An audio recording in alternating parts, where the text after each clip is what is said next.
first, if you could just like tell me a little bit about your recruitment, what kind of drew you to BG? Because I know you're from Indiana. You even like watch BG growing up. So I didn't necessarily grow up watching BG when I was growing up, but my recruitment was kind of interesting. When I got into high school, I was more of a basketball player, so I was on the AAU circuit on a team that a lot of guys ended up going and playing in the Big Ten on. So to think that I would end up playing college football was kind of not even in the works. And then after my sophomore season, we ended up had a good season and kind of started to get the bug that I might want to start playing football. So I kind of realized that, I'm a 6'2" white guy that can shoot. And so there's a lot more 6'2" quarterbacks than there are 6'2" Division I basketball players. So that's kind of when I decided to take football a little more seriously. And so I went through junior year, and then that's when recruitment starts. And actually Coach Ruggiero and Coach Clausen were one of the first coaches to reach out to me after I got my highlight film out there. I was sending it to as many coaches as I could get a hold of. So they got a hold of me, came in and saw me at my high school. And really from that time, just the effort that I saw them put in was really impressive and really makes you feel wanted. So throughout that whole process, I stayed in close contact with Coach Ruggiero. He was always checking in on me throughout the season. And then I ended up going and visiting BG a couple of times. Loved how close it was to Fort Wayne, but still far enough that I felt like I was, out on my own. And you could really tell in talking to the coaching staff that they had a really clear vision of what they wanted to build and what their goal was to end up becoming. And that was something that they sold big time was, if you come here and help us build this thing, then we're on our way to success. And they ended up being right. And so that was a big reason why I decided to go to BG was just that vision that they sold. And, my parents felt very comfortable. Those guys are some of the most honest and upfront coaches you'll probably ever meet. And so they trusted them to take care of me when I went over there. And it was a great fit. Yeah, that's awesome. Like Dave Clausen, he was the guy recruiting you. And, I've looked up a lot of his history. Everywhere he's gone, he's taken a program and he's left it in much better shape than when he arrived. So can you just tell me a little bit about him as a coach and as a leader of a football team? Yeah, I would say he is the definition of a leader of men. That he, when you go there, you know exactly what he expects of you, which is at a very high level.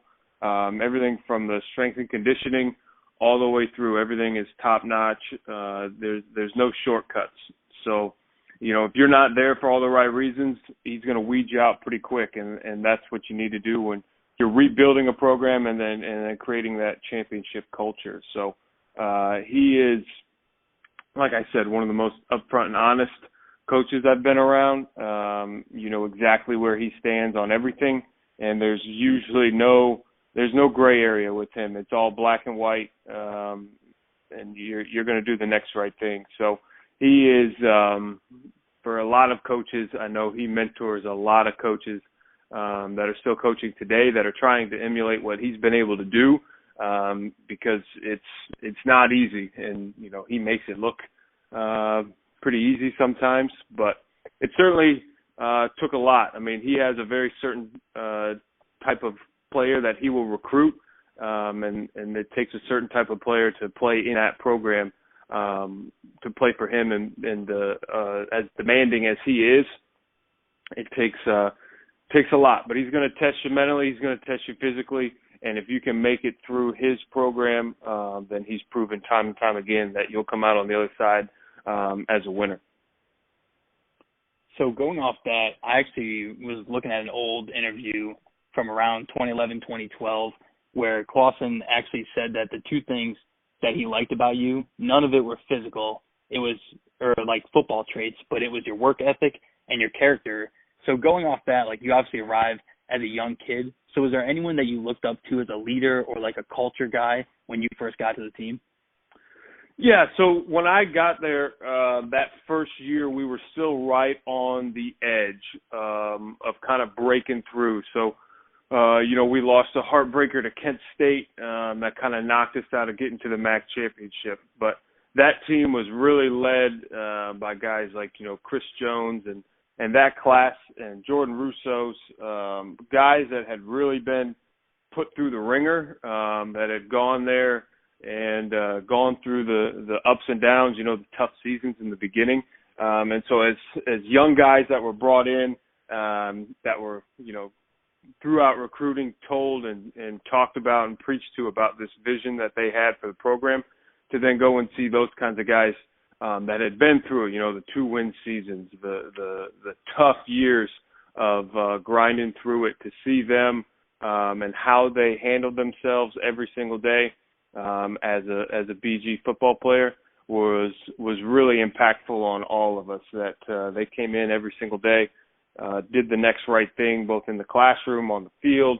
That's really is a big piece of Coach Clausen's program, and that senior class when I first got there was huge. They took all of us freshmen under their wing and kind of showed us the ropes of BG, and really made us feel like we were part of that team from day one, which is why I think we ended up having success later on down the road. That's awesome. And, a lot of those older guys did go out on top. You guys won the MAC championship in 2013, and then Coach Clausen left for Wake Forest, and Dino Babers was hired. So can you just kind of tell us a little bit about that transition, what it's like to go from a new coach? Yeah, so it's obviously a difficult situation for both parties. A coach is coming that didn't recruit you, and now a coach is coming in with a team full of guys that he didn't recruit. So there's always kind of that period of time where you're feeling each other out. And I thought Coach Babers did a good job that first season of coming in and not trying to overhaul everything. He allowed us to keep some things that we did that allowed us to be successful, while also kind of putting his own spin on things, which I think is pretty important when you're taking over a program like that is on top, is winning, and so obviously has some success and has some good habits. So I thought he did a good job of that. And the difference between Coach Clausen and Coach Babers is pretty. They run their programs in very different ways, and I think it's pretty clear to see now, both at Wake Forest and Syracuse. I think Coach Babers is much more laid back, allows his guys to be who they are, and kind of recruits a different type of player and allows those guys to be themselves. So Coach Clausen put a lot on us mentally, like I said, both in the playbook and we were there's a lot more thinking going on within his system, but that's the type of program and those are the kind of guys he recruits. Whereas Coach Babers allows guys to just go out there and sometimes be athletes, try to take as much thinking out of it as possible, and allow his guys to go. So it's kind of going off of thinking and preparation. So you were the backup in 2013 and 2015, 2 years that you guys won MAC championships. So especially on a championship caliber team, can you kind of walk us through a lot of stuff that we don't see or have no idea what a backup quarterback has to do? Because the way I see it, I mean, you're the next man up if the starter goes down or isn't playing that well. But, I mean, you're also basically an assistant coach when it comes to preparation and all that you do. Can you kind of give us a little bit of insight on that?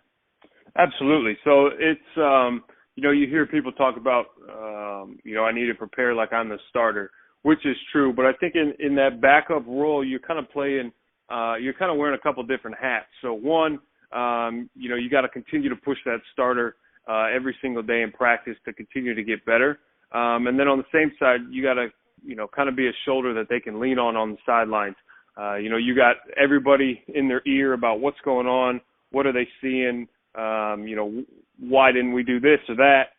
So it's always nice to have just a calming voice over on the sideline.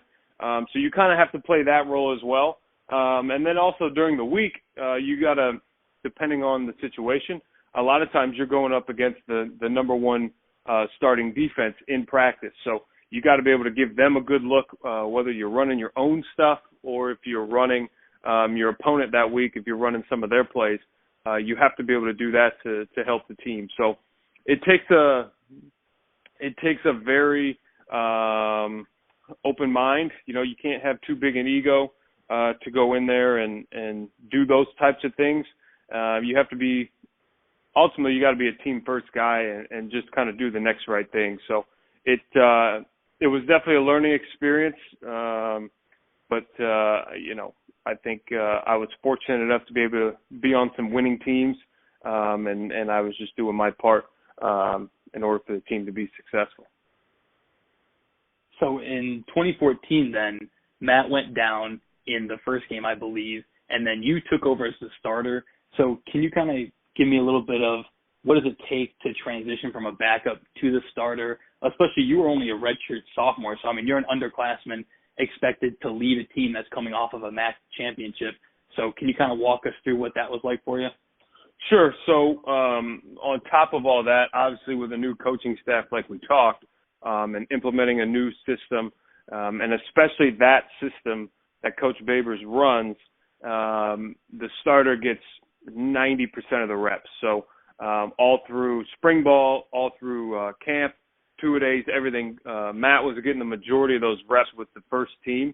So to be able to go in there and compete and play at a high level was very important. So, you know, my quarterbacks coach at the time, Coach Gilbert, did a great job of you know, simplifying things for me. And like I said, let's just go out there, let's play fast, just sling the ball around like we know how to do. Let's have fun, and we'll win some football games. So, but from a quarterback's perspective, to go in there and have to command the huddle, you know, get those guys to believe in you, that takes time, right? And I was fortunate. The first game we were able to play VMI, so we got to go out there, you know, kind of feel each other out in a blowout win, so we could work on some things and get everyone on the same page, which was extremely helpful. But when you decide to play the quarterback position, you understand that people are looking at you. So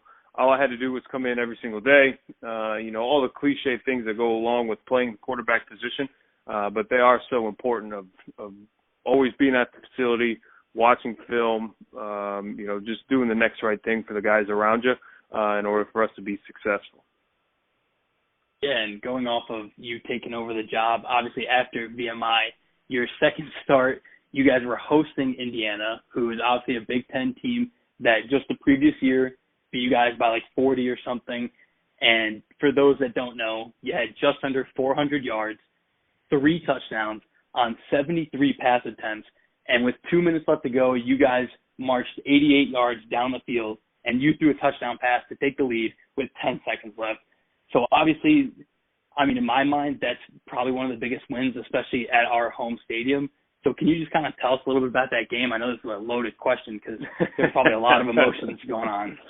Yeah, so that was a big game for us for a couple of reasons. So obviously with the success we had the year before, and then coming in and, you know, Western Kentucky really took it to us that first game and really put us on our heels and something that we hadn't been used to in a while. And then, like I said, we came out, played VMI, took care of business there. And so that Indiana game was really a pretty big turning point for us for how the season was going to go. So that the atmosphere and the fans and everyone that was at the Doit that day was arguably the best atmosphere we had there throughout our 5 years there. I mean, that was a lot of fun. That was the student section, everybody. It was a beautiful Saturday. You couldn't beat it. It was great. And so, yeah, so we came out. We knew it was going to be an offensive battle with their head coach, Kevin Wilson, at the time. He ran another up-tempo offense, scored a lot of points. So we knew it was going to go back and forth. So in that first half, we weren't able to score too many touchdowns.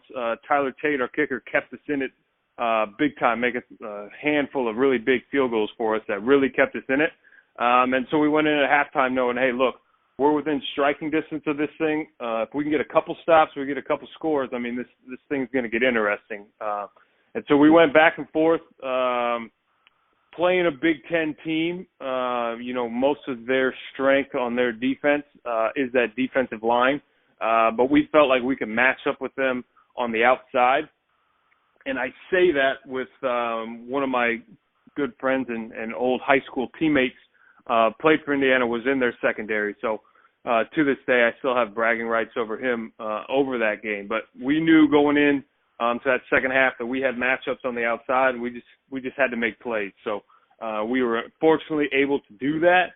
And like you said, we were in a position at the end of the game with the ball to go make a play and go score to win the game. And fortunately, we were able to do that in front of a great crowd at the Deutsch. So that's definitely a memory in a game that whenever a group of us that were there all get together, we certainly talk about as a great memory for everybody, but two, a real turning point for that season that showed us, hey, look, we're still that team from 2013 that just won.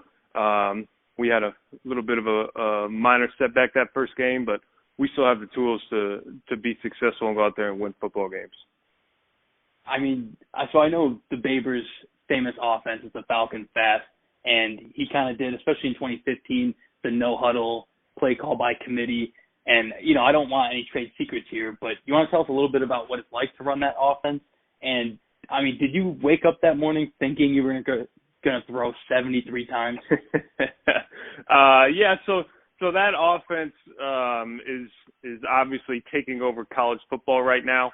And for good reason. I mean, as a quarterback, if you like to throw it, that's the offense for you. The thing about that offense is no matter what the play call is, I mean, arguably there's 3, 4, 5 plays that we can call the same play call, and it'll look different every single time. So from a defensive coordinator's perspective, to have to game plan for that and try to get his guys in the right position to be able to defend it is a nightmare, which is like I said, why it's taking over college football right now. So it was a lot of fun, especially with the receiving core that we had, and once you get everyone on the same page, it's you see it now. Like I said, taking over college football. So it was a lot of fun. To say that I knew that I was going to throw it that many times. I knew we were going to sling it, but to throw it that many times, no, it's pretty rare. But like I said, at halftime of that IU game, we said, "Hey, look, we're going to sling it. We got matchups on the outside, and we just got to make plays." And as a player, that's all you can really ask for is the coach to say, "Hey, look, we're going to put the ball in your guys' hands. You're either going to make plays and go win the game, or you're not." And all you can ask for is an opportunity to do that. And to Coach Babers and Coach Gilbert and those guys, to their credit, they allowed us to do that, and it worked out. So staying on that 2014 season, obviously you guys made it back to the MAC championship, and it didn't quite go your way. But then you guys were able to win BG's only bowl win in the last 6 tries. And in that game, you had another amazing performance, but you guys get the ball back, losing with a minute left on your own 20, and in one play you just took it off the top with Roger Lewis. So do you remember that game? Is that a special bowl win for you guys to cap off a season and bring a little momentum into that 2015 year? Yeah, that game was huge for us. So bowl games are always an awesome experience, and we were fortunate to be able to go to one 4 out of our 5 years. And so, to go someplace usually warm, and get to experience, a different state, and everything that comes with a bowl game is awesome. And we were fortunate with the Camellia Bowl that year, was the first year that they had brought it back in quite a while. So they went all out for it. The community was involved. It was an awesome experience. And then on top of it, to play South Alabama, down in Alabama that was a home game for them. I mean, we had a good group of probably a couple hundred people there at the game, but that stadium was pretty full, and it was full of South Alabama fans. So that felt like a road game for us, really going into a hostile environment. And definitely coming off that MAC championship game, we had a bad taste in our mouth, and we wanted to, like you said, end the season on a high note going into 2015. So going in there, it was an awesome game, back and forth, and yeah, that last drive again, we came out, coaches put the ball in our hands, said, hey, go make a play. We ran a certain formation where we got Roger Lewis inside to get a good matchup for us. And they were in the perfect defense for the play we called. Roger ran a great route, ran right past everybody. All I had to do was go get him the ball and let him go make a play like he did. So that's another great memory that we all have from that year. That obviously is pretty special because we all knew going into it, and when we all showed up to BG, that they unfortunately hadn't won a bowl game in quite a while. So to be able to put a victory in a bowl game for the program was huge. And like you said, to kind of catapult us into 2015 to end the year on a big win and get us some momentum going into the off season. Perfect. And I know Roger, obviously he was an amazing talent and he saw a little time in the NFL. But then you also have Chris Jones, who you mentioned earlier, and Scott Miller. Both have won Super Bowls since you played with them. How special is it seeing those guys, accomplish, something that every football player dreams of, and especially Scotty, who you threw his first college touchdowns, 3 of them against North Dakota in the 2016 home opener. Yeah, Scotty Miller is a freak athlete, and so it's awesome to see him now playing a huge role in that Bucs offense. It's awesome to see those guys go on and succeed. There's also Garrett Dieter and Ryan Hunter, both won Super Bowls with the Chiefs, 2 other teammates. So it's awesome to see those guys make it to that next level and then succeed. I was fortunate enough. I came back and threw to Scotty at his pro day and saw the interest that he was drawing from teams then. So to fast forward and to think that he could be doing what he's doing now is pretty crazy. But he's one of the fastest guys I've ever seen in person, and he plays with a chip on his shoulder, and he does all the right things. So it's awesome to see all those guys. And like I mentioned, Chris Jones, not surprising with the leader that he was when I first got there, to see him be successful and win a ring as well. So it's always good to see, BG guys be successful at that next level. Obviously that helps with recruiting and continue to build the brand and continue to keep BG in front of people's eyes. And so it's awesome. So that 2016 year, didn't really go the way anyone thought it was going to, coming off, 3 or 4 years of just dominance in the MAC. And you don't have to go too much into it, go as much as you want, but do you have any ideas of kind of what went wrong? Why Jinx wasn't able to do what Babers and Clausen were able to do? Yeah, so that 2016 season, our team was built very differently than the teams that Coach Clausen and Coach Babers had. And what I mean by that is, for both those coaching staffs, we had a really good receiving core of guys that I have talked about now that could go and make plays, between Roger, Garrett Dieter, Ryan Burbrink, Heath Jackson, all those guys that played in all those years and played big roles. They were all gone. But what we had coming back was, I think, at the time, was the most experienced offensive line in the country, a whole stable of running backs, and then we had Scotty Miller, Ronnie Moore, T.O. Redding. We still had guys out on the edge, but not near the amount and the depth that we had years past. So I think the biggest thing that happened with Coach Jinx is, when a coaching staff comes in like that, you're going to implement your system, which was another up-tempo, throw the ball all over the field. Patrick Mahomes, we're going to score 60, 70 points a game. At the time, we just didn't have the personnel to be able to do that. And I think looking back on it, had we maybe been more of a ball control, run the ball, really lean on our strengths, which were our running backs and that offensive line that we had, I think would really helped us out on the offensive side, as well as keeping our defense off the field. I mean, again, with a new coaching staff and learning a new system, had a lot of new starters on that defensive side as well. So it was just kind of a tough situation to come into. But I think that's what good coaches do. Is you got to play to your strengths. It might not always be the system that you want to run or that you would normally run, but in order to win games, sometimes you got to adjust and do what you need to do to win. So unfortunately, that season didn't go as planned for us. Kind of went out on a sour note for us seniors that had been fortunate enough to be successful. But everything happens for a reason, and I think BG is headed in the right direction now.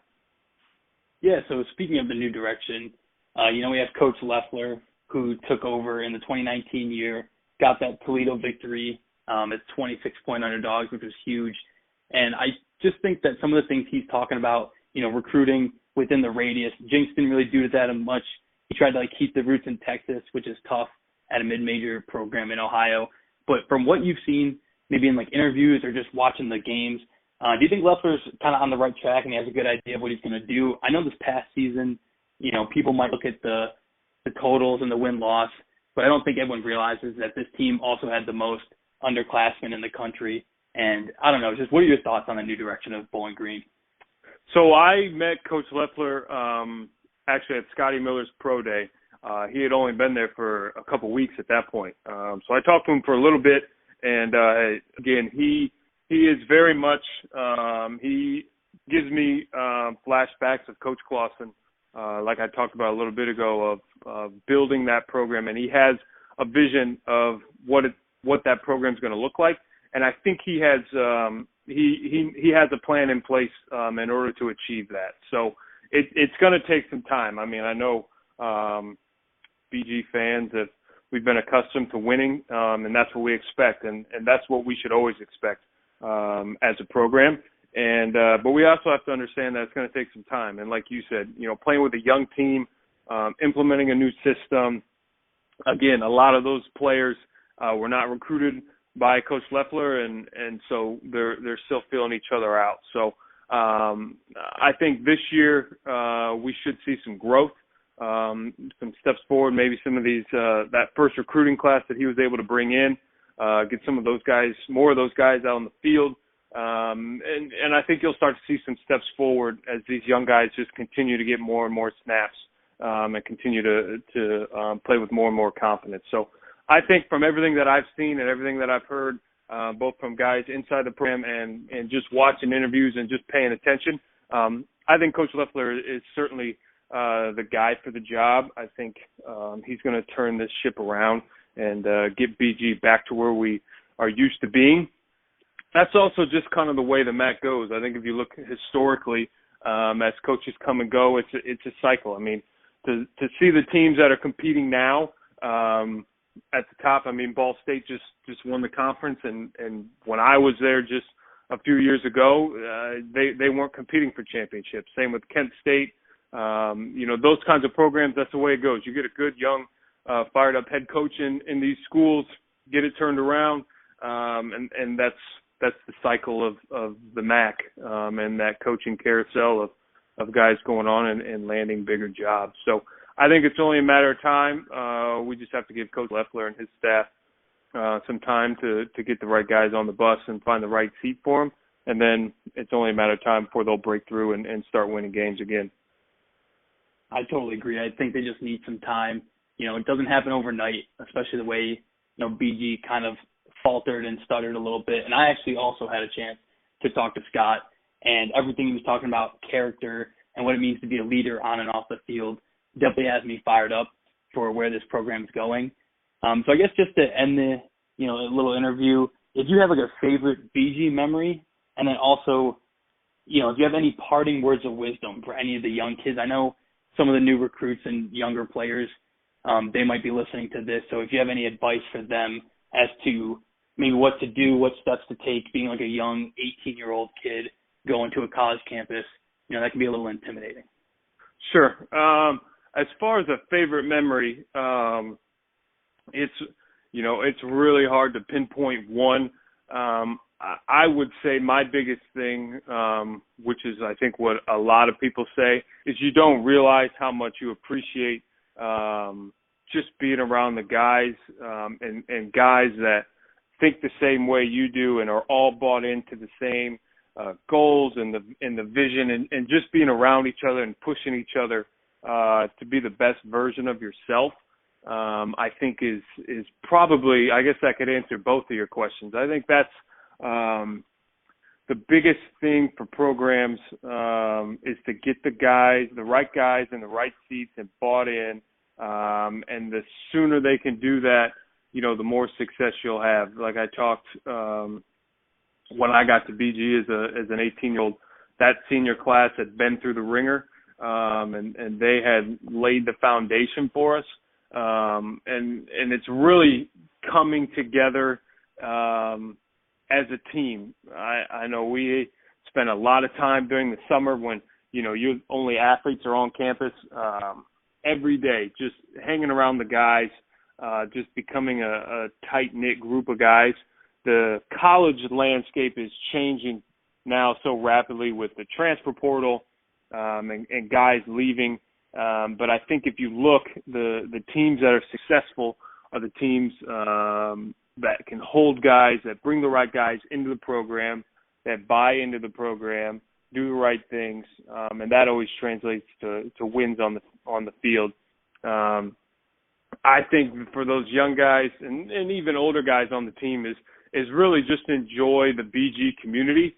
That's something that when you're out in the community, that's a tight-knit, college town. And when you do well, people know about it. And unfortunately, when you, struggle both on and off the field, people are going to find out about it. So always remember that you're representing that BG football program that a lot of old alumni like myself take great pride in, and continue to watch throughout the season and always checking in, seeing where we're at.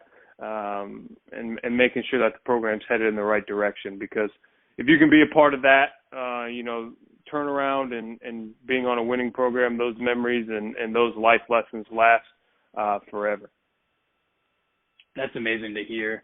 Thanks for giving me your time. I'm super glad, you came to BG, you left a legacy, you accomplished a ton of things, on the field, also setting the culture off the field. So I really appreciate your time, James, and I hope everything's going well for you. Hey, I appreciate it. Like we talked before, I appreciate you, taking your time to help continue to push the program and continue to build the brand. So hopefully this thing works out well for you and continues to grow. And if there's any way that I can help doing that down the road for you, let me know, and I'll be happy to do that. Sounds good. We'll keep in touch. Have a good one, James. Awesome. Thanks, man.